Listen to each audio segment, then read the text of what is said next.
There were so many times where I was quite concerned that we were spending so much money on a video. If it didn't work, they'd turn around and be like, we've spent too much money. That relationship between songwriter, singer, producer, it's like therapy. It's like speed dating. Got to go in and be like, hey, I've just had the most insane breakup of my life. Let's write about it. Oh, hey, bye. My first publishing deal, the advance was just money I'd never even known before. A friend at the time, she asked me to pay for her boob job. That's a big commitment for you to be responsible for those guys. Hello and welcome to Spent, brought to you in association with Nationwide, a good way to bank. It is the show where our guests show us the receipts, literally. We dig through things they've bought, things they've loved, things they regret, and things that make almost no sense at all along the way. I plan to find out a little bit more about who they are. And this week, I've got the pleasure to be joined by musical maestro with the voice of an angel. It's Ella Eyre. Hi, Ella. Hi. It's so nice to see you. It's been a while since we've caught up. Yeah. I regularly sing I Just Got Paid in my house. Oh, really? Which I think, by the way, should have done even better than it did. I know it did pretty well. Thank you. That is a banger of a song. Yeah, I mean, I think it did pretty well anyway, and I feel like it's one of those songs that it just lives different lives as well, because every payday someone's paying it, you know? Yeah, exactly. I feel like actually you should make it your soundtrack. Maybe for we this. should. It's pretty relevant for this. Yeah. Yeah. And how true is the sentiment of that song, which is, you know, broke but balling? Is that how you like to spend your money? Are you just get it out of my bank account and spend it on stuff, or are you more of a saver? No, I mean, I wouldn't necessarily say that I'm a saver, but I'm certainly not too irresponsible. Like, I don't love the idea of feeling uncomfortable. And so when I first started doing music decades ago, I remember my accountants having a meeting with me and being like, you need to spend more money because it's going in the wrong places. It's just sat there. So I just took that as a compliment, to be honest. You need to spend more money. An accountant saying that. Yeah, which is kind of weird. Yeah. And then I did, and then I have regrets. So. Yeah. Well, we'll get to some of those at some point. Yes, because the music industry is one of those ones where it's like, you know, sometimes you're away from home for a long time. Yeah. You're always being pulled in different directions. I guess a lot of the time, you know, people are saying, oh, don't worry, we'll book that taxi or we'll get that dinner or whatever. You almost don't have time to be out there spending your own. Well, in the good old days, yeah. But nowadays, I think the landscape is quite different, especially because I'm independent now, so my label doesn't pay for anything. Yeah. But in the same way, it's given me a lot of creative control. So there are pros and cons to it. But back in the day when I was major label, I was having my hair done every month and being driven everywhere. And no, I definitely saved a lot of cash then. But also, yeah. When it comes to being independent, does that mean that you have to sort of run the finances of your own operation now? Well, not me. But, But yes, yeah. But my team, my management, in terms of spending on an album campaign, it's like you're aware of what's money you're spending on what videos, how many videos you're doing. Whereas when I was with my major label, it was kind of like, let's spend 80 grand on this video. And insane. I'll do a video where I'm in a bath of money. Yeah. Thanks so much. Do you know what? Yeah. And there were so many times where I was quite concerned that we were spending so much money on a video, particularly on a song that I wasn't necessarily passionate about, because then obviously then if it didn't work, they'd turn around and be like, we've spent too much money, So being independent allows for me to be in control of that and to at least be able to hold myself accountable for bad decisions. And I think actually I haven't made that many because I'm a lot more cautious of wanting to make sure I make it last. Yeah, that's great. Yeah. Do you quite like running your own career? Yeah, I know I definitely do. And to be honest, I've always felt like I have to some degree, but being able to have the last call on the songs that get released or the songs that make the albums or the songs we're making videos for is definitely empowering. And I think that we've made some good calls, particularly on this last album. And I'm enjoying it a lot more because I'm not sort of holding everyone else for ransom. And how often are you going and writing for other people rather than yourself? How much of your life is, I've written a song, but it's not necessarily the one for me. Yeah. Let's see if anyone else wants it. It's a real mixture, to be honest. Particularly on this last album, I was really focused on working for me, and I wanted it to be very specifically sound-wise for me. But last year I went to Korea, so I did a bit of K-pop. Oh my God, amazing! So much fun. I want to do more. I also kind of want to be semi-famous in Korea, just because I just want to be there all the time. I'm obsessed with Japanese and Korean culture, so if I could become a hot writer in that part of the world, I'd absolutely do it. The K-pop thing is amazing because the sort of the way that they treat the creation of those acts, it's like a real method, and it's almost like going to a pop school. Totally that. It's real. It's like maths almost in the sense of like it's very formulaic. Yeah. There's always a rap involved. Of course. But I think when I first started writing K-pop, I really enjoyed it, and I found it so freeing because as a lyricist and as a writer and as somebody that listens to music from a very deep emotional place, knowing that my songs are going to be translated anyway and half of it doesn't make sense to me meant that all of the pressure of it making sense to me was sort of lifted. And so then I focus on the melody, right? You can focus on get me a hook that is as earwormy as possible. Exactly that. And obviously, like, you still want strong concepts, but it meant that it was almost just freeing. Like, it just, put that down and you can switch it. And then also what I found when I did get a few cuts is that they like to change it anyway. So you get the song back and it's like, half of it's not even yours anyway. So it was just, a really cool experience to just collaborate, meet other writers and creatives. And it's a really cool place of the world. When it comes to making your own stuff, when you go in to work with a producer, or do you ever sit and produce yourself? I really vowed to myself this year that I was going to start doing that, but I just really hate computers. And the idea of being sat in front of one trying to choose like a drum pattern, I just don't know if I can do it. Just different snare samples until you find the one that you like. And you'll find out as we go in with this chat that I'm really indecisive. And so like I'll commit to things and then they just don't become anything. It's a very classic trait of mine. Okay. Yeah. All right. Yeah. So when you're in with a producer, can you hear how it should sound in your head? Or do you like that thing of going, well, I've written this amazing melody or I've got this idea, and then having them turn to their synth or whatever it is they're playing and go, oh, that's the sound. Yeah, I mean, sometimes I come in with a really strong idea and then sometimes we're just sort of just... Feel it out. Yeah, feel it out. And, I've learned over the years, I've been writing for over 10 years now, that if I work with people that I really love and connect with, it's a safe space to just be free and experiment. And so sometimes I have really clear ideas and sometimes we're just... shooting in the dark. And actually what I've learned over the years as well is to trust my collaborators, especially if we get on and I believe in their talent and their ability. Sometimes I'm not always right. So the idea that I have in my head might end up sounding different, but could be better. I'm always open. It's fascinating. Yeah. That relationship between sort of songwriter, singer, producer, it's like therapy in a way, isn't it? Because you are... When you're working with another songwriter, it's like, hey, great, had a nice morning, yes. Tell me all of your pain. Yeah, it's like speed dating. I always say that when you go and work with particularly when I was 16 and I was new to the writing world, and the writing world was very different to what it is now. Sometimes I was doing 2 sessions a day in different rooms with different people, and you've got to go in and be like, hey, I've just had the most insane breakup of my life. Let's write about it. Oh, hey, bye. So nowadays I'm a little bit slow with the process and it's all about sort of like eking it out and taking my time with it. But yeah, it can be quite crazy. Amazing. Obviously, this is Spence. We're going to talk about money. Yeah. Can you remember the first time you made money through music? Yeah. And was it like a little bit, or was it, oh my God, this is amazing?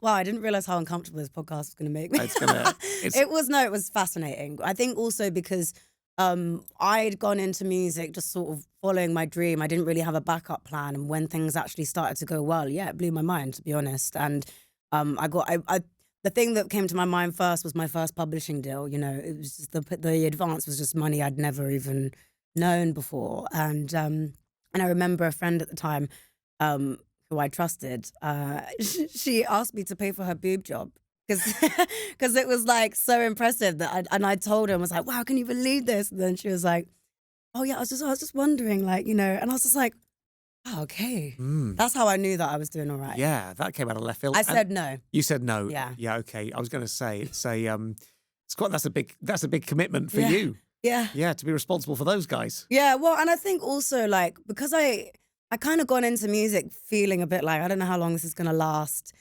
It was my absolute mission to buy a house, first. Like, no one was going to stop me. I just needed to have a roof over my head so that no matter what happened music-wise, I had somewhere to live. And you did? I did, yeah. Great. Yeah. What was, and this is our first receipt of the podcast. Okay. I think there aren't going to be any more challenging questions, don't worry. The first receipt is the last thing that you bought. Okay. Do you know what that was? Yeah. What was that? I mean, like the last significant thing that I bought was some really fancy Japanese knives. Go on. I love cooking, and I'm very proud of my little kitchen collection. Not just my knives, but my pans and like crockery and stuff. Like, I love hosting. I love having people over, and I learned about the real joy of having great equipment a while ago, particularly when I went to Japan. And so, every year or every couple of years, I just like to add to my collection of knives. Sounds so sounds quite dark. Yeah. Does sound a little dark. Yeah. What is it about those knives that make them different from, one that you'd go and get in IKEA? I mean, in theory, I suppose it's the way that they're made and the history that comes with it. As I said before, I really love Japanese culture. And so when I went to Japan a few years ago, I actually went to a place where they make them. And so I met this like 100-year-old man that was there sort of like brandishing the knives. And it was just really fascinating. And they're just super sharp. And also you'll see like when chefs are on their TV shows, they always bring their own knives, and it makes the process so much more personal. And I'm one of those people now that if I go on holiday and we get like an Airbnb type place or like a holiday home and whatnot, I take my knives because I know that they're going to be awful. You must be fun in a airport. No, I don't fly with my knives. Right. Okay. So this is a UK holiday. Yeah, this is a UK. Yeah. Yes, Little one city suitcase break. just full of knives. Yeah, Don't worry about it. Just get it through the X-ray scanner. Yeah. No. Nothing to declare here. No, when we're driving, like I went to France fine. for Christmas a few years ago, and I just knew that, and because it's Christmas and like that's quite the operation. Of course. I needed good knives, so. Right, some serious chefing going on. I realised this Christmas that I didn't have the knives that I had weren't sharp enough. Yeah. And I remember someone once told me that you could sharpen a knife on the bottom of a mug. Oh, I didn't know that. Scraping it down. I don't know if I do that with my Japanese I knives. don't know. I don't think you should, yeah. No. It was neither good for the mug nor the knife. I actually send my knives to get sharpened. Do you really? Yeah, so there's like a place near me, near my gym. So I just, every couple of months, I just take them all. So also, like, if someone stopped me on the street and like went through my bag, it would be very suspicious. Yeah. So, yeah, I just get them I'm sent just off. really passionate about cooking. Wow, guys, you do take that very seriously. Yeah, I love it. Okay, so that is... And I get really irritated when people stay at my house and put them in the dishwasher. Like, they're not allowed to go in? Oh, no, hand Oh, wash what a only. what a Same with fat. pans as well. Like, you can't put pans in the dishwasher. You know what? My wife's very particular about the pans in the It's dishwasher. important because if you buy expensive pans, you're literally halving their life by putting them in the dishwasher because that non-stick is not going to be non-stick for very long. So it's the same when you take a book into the sauna and it all just starts falling apart. In a way, the sauna is like the human dishwasher. Yeah, exactly. It's going to make anything in there go a little bit crumbly. Okay, interesting. You don't know where to go with that. No, I have a lot of, I would say that the major pain point in my relationship is the dishwasher. Okay. Because I have a belief that you put anything in it, it's all going to get wet and soapy and it's going to come out clean. Yeah. My wife's like, in theory. No. You have to stack it correctly. Yeah. And True. that is an ongoing, that's a live conversation that's taking place. I'm with your wife on this, to be honest. It's very true. And like, after a while, if you're not stacking it properly, then it starts coming out, things start coming out like with a film on top almost. That's the worst, And you have to clear out the filter. Yeah, sort of like a mystery residue. Yeah, like, exactly. Like, where does that come from? What's going on here? Yeah, I mean, I don't think that's anything to do with how it's stacked, but no, I think it's more to do with like how much you're rinsing it before you. Yeah, the rinse aid. Didn't know that was the thing until recently. Oh yeah. Yeah, she's been sort of doing that behind my back. She's been rinse aiding without telling me. Okay, so the last thing you bought was the knife. That is a significant purchase. Yeah. Dare I ask how much a Japanese knife is? I mean, well, it depends like what, but this brand in particular that I love have different like Just tell me the tiers. price, Ella. Like 185? For one knife? Yeah. That's But in theory, then, if you're using it, they're meant to last for life, you know? And so I'd hope so. if you're going to IKEA and buying knives every 6 months, maybe some people don't do that. But I also think I'm less likely to lose my finger using these insanely sharp knives because they're more precise. It's when you get to an Airbnb and you're trying to cut, like, I don't know, an apple with, like, a children's knife. That's when you're more likely to slip and slice a finger off. So Right. Hence why you always carry your own. 185 quid for one knife. it depends how big it is. How big is it? This one's like It's a good size. It's a good size. All right, okay. Do you know what? Good for you.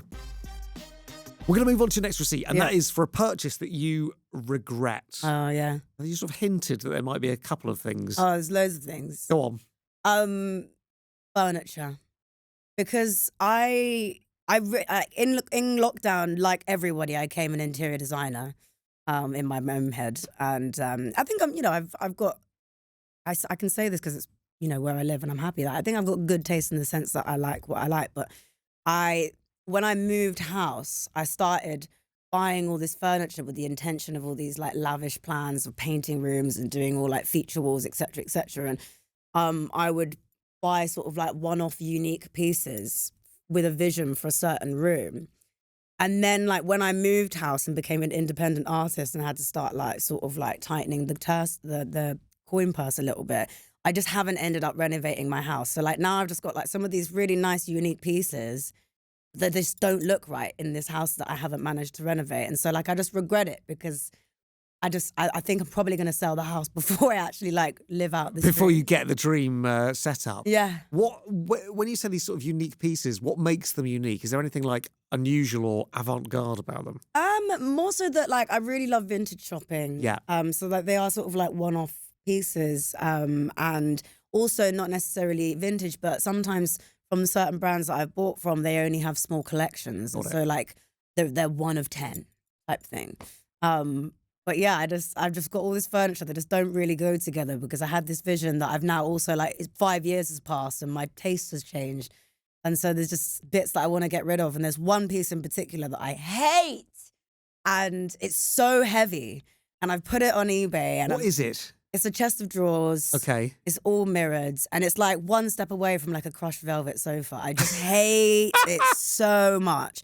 But it's so heavy that I can't get anyone to come and get it. So like I'm at this point where like I don't want to sell it or give it away for free because it costs too much. But I also just, it really upsets me. I saw it this morning and when I was trying to think about this answer, I was just like, that is one thing I absolutely regret is that chest of drawers. You take a long, hard look at yourself. And there's nothing in it. There's nothing in it. It's not even serving a purpose. No.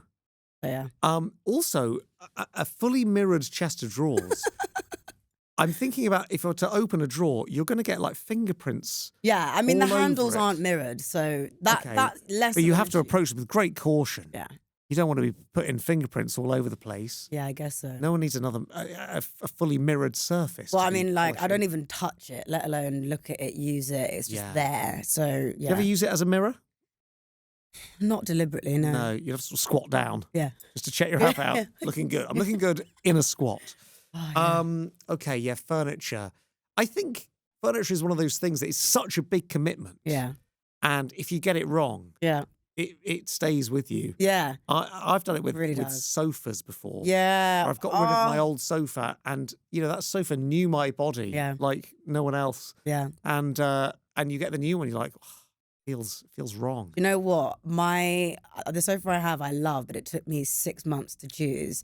And so for 6 months, I was just sat on the floor in this really lovely room that I had made. And I just couldn't come up with a decision. But I'm so glad I spent that time because by the time I did ended up having the sofa made specifically, measurements and whatnot. But I just couldn't make a decision because I knew that once it was in the house, if I hated it, it was going to really upset me. Yeah. So yeah, I can relate. When we moved into our first place, we couldn't afford a sofa for like the first 6 months. Yeah. But we did have some garden chairs. Yeah. And they reclined. They were amazing garden chairs. I've done that before. And we had those, and I actually preferred it to the sofa. Yeah. And if it was Makes like sense. socially acceptable to just have 2 garden chairs instead of a sofa, I would have stuck to it. Yeah. It was so comfortable. Yeah. I think I had deck chairs in my, I call it the snug room for a while as well because I was renovating for a while. And in the end, the sofa that I did end up getting is essentially like a double bed. So I've replaced it with something 10 times more comfortable. Yeah. When ideal. people stay over, I actually offer them the snug before the spare room because it's way more comfortable. And it's like a blackout room. Oh, nice. Yeah. Yeah, I like a sofa where I can basically lie fully down. Yeah. It footstool or just across the Yeah. whole thing, slumped in a Yeah. big way. Yeah, exactly. Okay, so what are you going to do about this chest of drawers? I actually. What price would you sell it for? I mean, at this rate, I think I am just willing to give it away. You're going to pay someone to come and take it from you? No. Like, no way. But I'll give it for free if someone just comes and gets it. Just comes and gets it. Yeah. All right. Yeah, I might just put it on like Marketplace. Yeah, get it on Facebook Marketplace. Yeah. Like free to a good home. But limit it to only very muscly people. Yeah, well, that too. Yeah. I'm kind of thinking maybe I should set the location to like Essex. Because then I feel like I'm definitely going to get some bites. Yeah. And then I feel like there's definitely some like lunky guys in Essex. Yeah, maybe. Do you mind me asking how much you paid for it originally? I mean, I wouldn't. It depends what you would deem as expensive, but I think it was 1,500. Okay. So it's not like crazy. Yeah, but it's also, enough that I just because I hate it so much, and the idea that I spent that much money on it really but at the hurts time, my you feelings. must have really liked it. I guess so, but that was at the very beginning of my interior design career. Right. Okay. And so, like, and I think everybody has that when they buy their first apartment. You know, they buy all these things, and like then your taste changes. You live in the space, you understand how you like it, and how you want to live, and. Yeah, it's just one of those. I've replaced most of the furniture from my early days of being a homeowner, but that is the one thing I just can't. Yeah, you've had time to reflect. We'll move on to your next receipt, and it's for your most ridiculous purchase. I'm intrigued. Well, I mean, I think ridiculous is quite a vague word. I shall pass that on to the production team. Have a word with them about the format. Well, because ridiculous could be anything, right? And it can be anything, yeah. And I would say that a lot of my friends think that I'm ridiculous for starting a new hobby, getting all the gear, and then never doing it again. Oh my gosh. Are we about to find out that you've got undiagnosed ADHD? Yes! Yes. Yes. Okay. You can diagnose me right now. All right. Because I'm absolutely certain I have it for sure. Like, I'm neurodivergent, absolutely. Yeah, I just had this real passion for something for about a month. And then I'll get really into it. I'll be doing it every week. I'll be talking about it. I'll be like making it my entire personality. And then I'll buy all the gear. And then suddenly I just don't give at all. I can confirm you do have ADHD. This speaks very, very deeply to me because I'm quite similar. Talk me through some of the fads that you've gotten into and invested in big time. So one of them was horse riding. And actually, I actually still love horse riding. I used to ride a lot as a kid. And Don't tell me you bought a horse. No, thankfully not. Gosh, I think Peter would be after me. But no, I loved riding as a kid, and I wanted to get back into it a few years ago when I was single, and I was like, let me get a hobby. And so I found this really lovely riding school, and I would drive and go and ride, and I got really close with a couple of the horses, and so I built this bond with the people there. And sorry, why did you put close in inverted commas? Well, because like, how close can you get with a horse? You know, like in terms of like bonding that isn't yours. You know, it's somebody else's. Someone else's horse. Yeah. But I feel like sometimes there's this sort of I don't know, entitlement to the horses you ride regularly. You're just like, that's my guy. Yeah. Quizmaster's my guy. Okay. Yeah. Was your horse called Quizmaster? Yeah, Quizzy. That's a great name. Sorry, carry on. I interrupted. Yeah. So and I got really into it, and I do really love it. But the problem with this country is it's freezing for most of the year, and so then when the winter hit, obviously my sort of desire to be outside doing hacks and getting muddy and smelly and then getting back in the car and having to drive, because it was in Essex, which is not too far away but long away enough that the drive you don't want to do when you're feeling groggy. And I bought like this really wicked riding hat that I wanted as a child. Like when I was riding as a kid, I'd always aspired to have this riding hat, but it was way out of my price bracket. And now like it was relatively in my price bracket, and I bought it. I bought the boots, I bought the chaps, I bought like various, like combinations of clothes. And winter hit and I never went again. Oh no. And that was like 3 years ago. Well, listen, it's a long winter. I know. You can literally get back on that horse. I think know. There's a phrase for it. And I will, because I do really love riding. So I say all this to say that I did buy the gear knowing that even if I did stop, at least I have it for the next Got it, time. exactly. You never know when you might need to mount a horse and ride off into the sunset. Exactly. Happen at any time. Yeah. Okay, so horse riding, I like that. That's very committed. Yeah. Any other hobbies? Oh, so many. Go on. Just list the hobbies. One of them, well, I mean, I say that I wouldn't say that this one's ridiculous because I still do it and I love it. But I got into snowboarding. Okay. And I bought my first board last year. Went on a really fun trip to France and then haven't been ever since. Okay, great. But I mean, arguably it's because, the season... Yeah, were you just complaining that it was too wintry a minute ago. So, make up your mind. I know, but at least with that, you're geared up. You know? True. Yeah. Okay, so snowboard. Were you good at it? Yeah, I'm pretty good at it. Good. Yeah, I've been doing it for a while now, like nearly a decade. So, but I'm not one of these. I don't like do flips. I'm not gonna. The one time I tried to get a bit fancy with it, I landed on my wrist, and that was the end of the trip. So, I'm now just like really happy to just get down in one piece and be relatively fast and like skillful with it. Like, right. Yeah. So I love to snowboard, and I bought my first board last year. I just haven't used it since, but I intend to. You intend to, you intend to ride the horses. Yeah. Anything else? Yeah. So last year I bought a drum kit. Incredible. Incredible. Like one of the electric ones or a full-sized electric one? Okay. Yeah, and I'm still, this dream is still very much there, but I used to play, before I even discovered that I was a singer and much better singer than I am a drummer, I used to play drums, and I was in a band, and I had terrible rhythm, which is quite funny really. And I really enjoyed it, but my mum would never buy me a drum kit because she was just like, it's too expensive, particularly back in the day. And you've got all these other hobbies, so no. And so then I sort of fell out of love and didn't have time for drumming. But then again, last year, I just had a moment of like, I'm going to learn to drum. And rather than have a few lessons, I just bought a kit. Of course. And it's just there. It's just. How much drumming have you done? I think I've sat at it like 20 times. Okay. I know. And I do actually really enjoy it. But I think I'm a classic Aries for anyone that studies astrology like that. But I want to be good at something immediately, and if I'm not, I lose interest. Which is hard because drumming requires years of practice and expertise. I know, and I've spoken to my drummer that I tour with so many times about it, and he's like, yeah, Ella, man, you just need to sit in front of the TV and just be doing all your paradiddles and stuff. And then I'd sit in front of the TV, but then the music on the TV would really throw me off, and I realised I'm not actually doing it. And then, it's just really annoying. It's really frustrating when I'm not good at something. Yeah, so I have the opposite, which is that I quite enjoy being bad at something for a long time. Really? Yeah, it really doesn't bother me. Give me some of that. So I'm bad at stuff for a really long time, and then eventually I'll get good. But I push past that, whatever that pain point that other people are experiencing. Yeah. I'm like, no, it's fine. Of course I'm going to be bad at it. I've only just started. I expect to be terrible. That is true. And I think if I really do enjoy something, I'm okay with that also.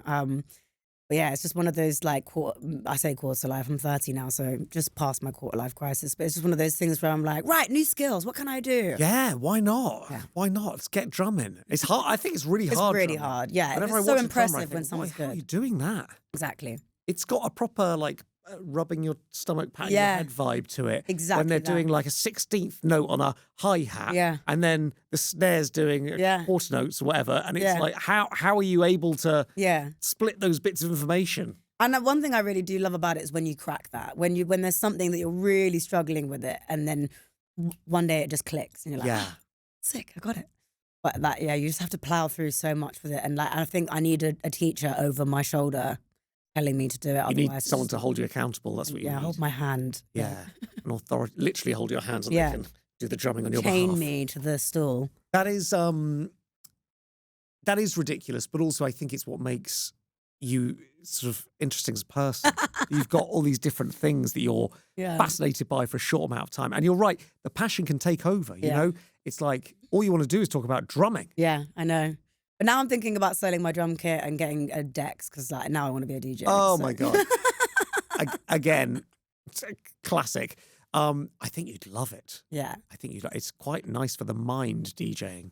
I know, to be honest, I can do it already and I really enjoy it. So I feel like I need to try and invest in a hobby that I'm actually going to stick to and actually make some money off as well. Because I don't know how drumming, I don't know how that was going to help my finances. Yeah, I was going to say, I'm not sure that it'd be a bit weird if I went to see another artist and Ella Eyre was the drummer. But I had this vision, right? And this is where it came from, is that I had this vision of learning to drum in secret and then doing a tour after the album that just came out. And then in the encore, coming up from behind the drums. You do it. And doing just a solo and then coming out and performing. Yes. And that would have been really cool. That would have been cool. But it would require me to be committed and I just wasn't. Back in the day, Ellie Goulding used to play the drums, I think, didn't she? When she was... Yeah, the floor drum. Yeah. When she was... And singing at the same time. Yeah, that's pretty cool. Yeah, it was cool. Yeah, maybe just, rather than a full kit, just, get a single bongo. Start small and build up. Yeah. Or just two tiny symbols would be good as well. Yeah, triangle. That would be doing me. Yeah. Yeah. Why? Hey, I like the sound of triangle. Yeah. My problem is that I'm like, what is it when they say jack of all trades, master of none? The only master I think that I can quite legitimately claim is that I'm a pretty good singer. You're a good singer. Yeah. Yeah, and songwriter. You've got that down to that as well. Yeah. That's well. And that's enough for most people. Yeah. But you want to be doing it on horseback. Yeah. And on a snowboard. And on a snowboard, yeah. I should have said the horses on a snowboard. We have got a little email that's been sent here, and I'd be interested to get your take on this. Oh, no. It comes from Claire. People like to send us money-related things, so you can just give your advice. It says, when I started a new job, I decided to finally start exercising. I'd never set foot in a gym, so I bought the most expensive one that I could find in an attempt to get over my fears. Since November, I have probably been 6 times. It's about £100 a month, but cancelling feels like admitting defeat. Am I paying for fitness or emotional insurance? Is this something you've come up against? Yes, but in a weird way, I can't really relate because my gym is also extortionate. But the reason I go is not because it's extortionate, it's because it's amazing. It's a sanctuary. So I highly recommend, going up, actually. I would like one that's Spend more, because if there's a climbing wall, an altitude chamber, cold plunges, swimming pools, reformer Pilates, you're going to get your money's worth. Get your money's worth. Famously, you like to read a book in a sauna. I do. Yeah. I have a sauna book and then I have a bed book. Right, okay. Which it can be quite confusing because if, Yeah, flip-flop it. You have to see how damp the pages are to know which one it is. How long are you sitting in a sauna for that you can read a book? Like 20 minutes.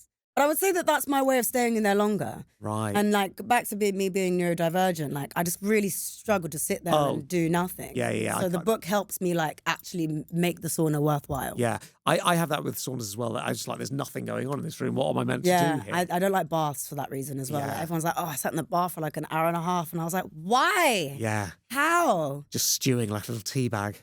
No, not for me. Not for me. But I do love a sauna. And then I love jumping in the cold plunge straight after. So my advice, Claire, is spend more on your gym. Spend more, yeah. Because I feel like if it's somewhere where there's something for everyone, I go through phases with exercise where 1 minute I want to run a marathon. It's never going to happen, by the way. And then the next minute I'm a Pilates master. And so I feel like if you go to a gym that offers quite a lot, it means that there's always going to be something for you. Yeah. And hopefully something fun as well. Yeah. Rather than just being I'm going to lift weights today. Yeah. A climbing wall? Yeah. You had me at that. Right? I'd definitely go for it, yeah. Exactly. I like the thought of it. I think that's very good advice, actually, there. Thank you. I initially thought it was crazy to go spend more money. But Claire, find an even more expensive gym and commit. I've definitely done that before, though, where I've joined a gym and it's cost more than I wanted to spend and then not gone. But then, the new gym, I say it's not new because I've been for a while now, but I've learned that actually by spending more, I'm more likely to go because there's something for me to go for. Yeah. And you've really invested. Before we get to your final spend, we're going to have a quick round of boom or bust. It's dead simple. I'm going to name 2 things. You just tell me which one you think is more expensive. Oh, okay. It's against the clock. Are you ready? Yeah. We go fast here, Ella. Oh, no. What's more expensive, a pint of milk or a loaf of sliced bread? Milk. No, it was bread. A medium latte or a pint of Guinness? Latte. No, it was a pint of Guinness. Of course. Guinness. A driving lesson or a family train ticket? Family train ticket. No, it's a driving lesson. A weekend Airbnb in Amsterdam or a day in a luxury spa? Amsterdam. No, it was the luxury spa. No, I've been to Amsterdam recently. That's a lie. A cruise to... This is a really luxurious spa. A cruise to the fjords or a return flight to New York? Fjords. Yes, you've got one right. Oh, God. A month's rent in London or a Tour de France bicycle? Month's rent in London. No, it was the bicycle. Tickets to the World Cup final or an indoor golf simulator? Indoor golf simulator. No, it's tickets to the World Cup final. Oh, I should have known that. A television camera or a wedding ring? A wedding ring. No, it's a television camera. Depends what kind of wedding You are ring. very bad at this. A Formula One car or Kim Kardashian's private jet? Formula One car. No, it's Kim Kardashian's private jet. I'd say whatever your instinct says, do the opposite. Mark Zuckerberg's yacht or the most expensive Da Vinci painting? Mark Zuckerberg's yacht. No, you should have gone the other way. It was the most expensive Da Vinci painting. Just to prove it, they're all underlined. I'm not making it up. You You've know got what, though? one right. And we can diagnose my ADHD again here because I got to a point where I didn't even like. You weren't processing the question. I couldn't think what you were saying. I just gave you an answer because we were against the clock. Got it. But there was also, it was an imaginary clock. No one actually said what time we were on. No. Yeah. Well, we were on the regular. Oh my God, this is why I can't be on any game shows. Such a waste of time. Have you ever done like quiz shows or anything like that? I was on a quiz show once with Clara Amfo as my partner, and she answered everything. Was that pointless? Maybe, yes. Yeah. The fact that I can't even remember what it was called says everything. Yeah. I just remember that I became very aware that I am the most useless person when it comes to information. Right. Okay. You were just there. You were there. Yeah. That's fine. Yeah. We moved to your final spend. So Nationwide gave you 25 quid. Yeah. They said you can buy whatever you wanted, but it had to be something you'd not bought before. This was impossible, by the way. What? Because you've bought everything? Yeah. You're like, horse riding stuff? No, I've done that. Drumsticks? No, I've done that. Yeah. Go on. What did you get for your 25 quid? So I chose a Himalayan salt lamp. A Himalayan salt lamp? Yeah. I don't think I've heard one of those before. Tell me more. Oh, really? Okay, well, I hadn't either, but I remember, must have been maybe 8 or so years ago, I was in America, in LA, California to be specific, and I was writing with a very LA type producer, and it was like in the beginning of when electric cars were like all the rage, particularly in America. And I remember the producer saying to me how he had to sell his electric car because he was allergic to it. It was making him sick. And I remember being like, and I was quite young at this point, so I was very confused, but I was like, it's LA, it makes sense. But then also I asked for the Wi-Fi password because at that time, being in America, it was very expensive to be using data. Yeah. Still is. And he was like, I don't have Wi-Fi, it makes me ill. I was like, okay. Same as the, the electric car. Yeah, the car thing. So then there was like a pattern, and then I just noticed that he had all these Himalayan salt lamps all over the studio, and I asked, like, what's with the lamps? And he was like, that really helps me sort of level out my nervous system with all the Wi-Fi and the electronics around me. This guy's a producer. Yeah. So he's sat at a computer all day. Right, exactly. Yeah. So, I'm not one to judge because, it's how somebody understands themselves and how intuitive they are with their body.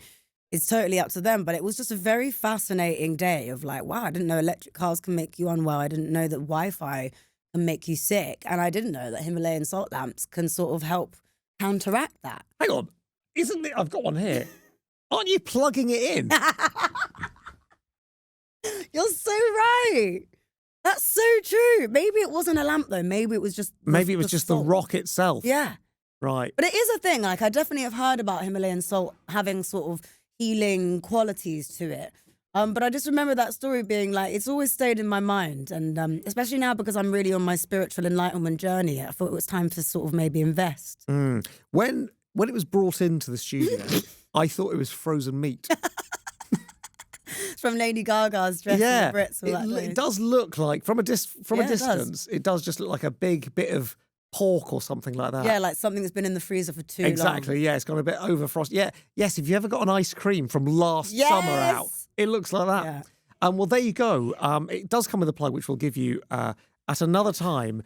What I love is that of all the things in the world, you went back to a memory of a thing that you didn't even fully understand what was going on, and you went, fine, I'll get one of them. Well, because what can you buy for £25 that you haven't bought already? True. That's true. My other thing was going to be like an avocado like box that you put in when you cut one in half and you're trying to serve it, but like that's quite that would have been useful. I didn't have a good story for that though. You can probably stick an avocado in there and just get a bit of clingfilm over the top. It'd be fine. Yeah. This is heavy to the point where if I hold it any longer, I will give myself 10. Oh, right, well, I go to the gym, so. All right, yeah, famously. So that is, that's... I'm putting it... You're putting it, yeah, add it to the shelf. And my interior design... It is a heavy one. Oh, good. I like that. I don't think Nationwide will be best pleased with where you decided to put it, but yeah, that'll do. Beautiful. Oh, you are going to move some things around. Look at this. Wonderful. I'm available for any interior design consultations. Considering you're trying to get rid of tap from your house, I worry that you taking one of those home is not going to be a good thing. You can have it. It's a gift. Just put it with the rest of the furniture. I mean, that on top of the mirrored chest of drawers, that's going to look... I don't know what the word is. Maybe that might help sell it. Maybe it will bring it into... Maybe it will, yeah. People will be like, listen, we don't really like the chest of drawers, but all this Wi-Fi sending me haywire. but I have to use Facebook Marketplace. There's no other way. Ella, thank you so much. Thank you for having coming me. out of chat. I really enjoyed it. That has been another episode of Spent, brought to you in association with Nationwide. A good way to bang. Thank you for coming in today. Thanks for sharing your stories, your receipts, and your stories, your receipts, and a small section of your life with us. I appreciate it. If you enjoyed the episode, make sure you follow us wherever you get your podcasts and subscribe to us on YouTube as well. And don't forget, you can send your own spending confessions in, especially if the advice you want is spend more money. We'll be back next time with another guest and another journey through their purchasing past, and we will see you then. I really hope you are enjoying Spent. If you want to see more, then follow us wherever you get your podcasts and subscribe on YouTube. Plus, check out This Is Money on Instagram and TikTok for bonus content with our guests.